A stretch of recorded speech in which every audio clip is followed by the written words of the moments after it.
Zëvendës kryeministra Ministre e Infrastrukturës dhe Energjisë Belinda Balluku informoi se 10% e totalit të energjisë në vend prodhohet nga parqet fotovoltaike. Në një video mesazh nga parku fotovoltaik në Karavasta, i inauguruar një ditë më parë me pjesëmarrjen e autoriteteve dhe përfaqësuesve të lartë të kompanisë, Balluku theksoi se ky është një investim i realizuar nga kompania ekselente franceze Voltalia. Ajo e cilësoi këtë projekt një hap të rëndësishëm në diversifikimin e energjisë, kur në vitin 2013 kjo shifër ishte 0. Balluku vui në dukje se parku diellor i Karavastas, më i madhi në Ballkan dhe një sër nukleash të tjera energjetike në të gjithë vendin, kanë rritur kapacitetet prodhuese. Synimi ynë është që në vitin 2030 të prodhojmë 30% të produktit vendas në energjinë elektrike nga parqet fotovoltaike.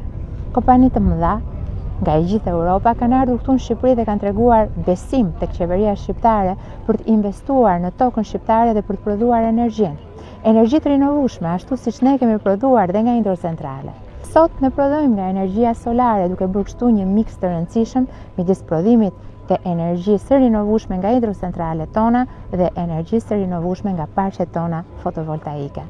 Sipas saj, sot një sër kompanish ndërkombëtare kanë ardhur në Shqipëri duke treguar besimin tek Shqipëria për të investuar në rinovimin e energjisë dhe nëse do të kemi një vit të thatë, ashtu siç duket se do të jetë 2025, nuk do të jemi në ankthi nga çmimi i energjisë së importit pasi kemi energjinë solare, duke bërë kështu një faktor të rëndësishëm midis prodhimit të energjisë nga hidrocentralet dhe energjisë nga parqet fotovoltaike. Balluku tha se kjo është strategjia kombëtare energjetike do të bëjë Shqipërinë një vend eksportues neto të energjisë dhe strategjia që uli për herë të parë çmimin e energjisë për të gjithë qytetarët.